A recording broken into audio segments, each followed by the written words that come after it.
Statistics are persuasive, so much so that people, organizations, and whole countries base some of their most important decisions on organized data. But there's a problem with that.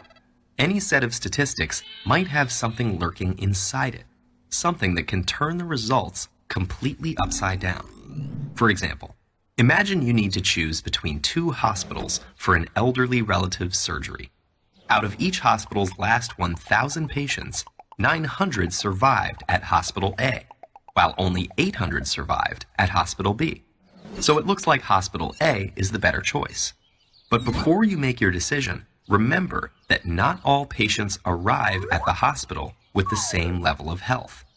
And if we divide each hospital's last 1,000 patients into those who arrived in good health and those who arrived in poor health, the picture starts to look very different. Hospital A had only 100 patients who arrived in poor health, of which 30 survived. But Hospital B had 400, and they were able to save 210. So Hospital B is the better choice for patients who arrive at hospital in poor health, with a survival rate of 52.5%. And what if your relative's health is good when she arrives at the hospital? Strangely enough, Hospital B is still the better choice, with a survival rate of over 98%. So how can Hospital A have a better overall survival rate if Hospital B has better survival rates for patients in each of the two groups? What we've stumbled upon is a case of Simpson's paradox, where the same set of data can appear to show opposite trends depending on how it's grouped. This often occurs when aggregated data hides a conditional variable, sometimes known as a lurking variable, which is a hidden additional factor that significantly influences results.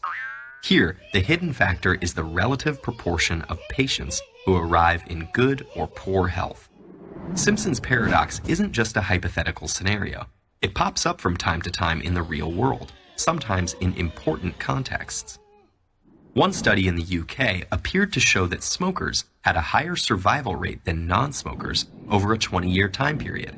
That is, until dividing the participants by age group showed that the non-smokers were significantly older on average, and thus more likely to die during the trial period, precisely because they were living longer in general.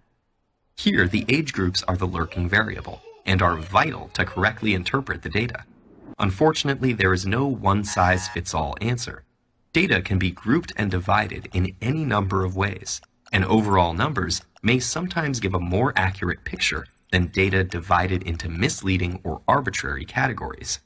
All we can do is carefully study the actual situations the statistics describe, and consider whether lurking variables may be present. Otherwise, we leave ourselves vulnerable to those who would use data to manipulate others and promote their own agendas.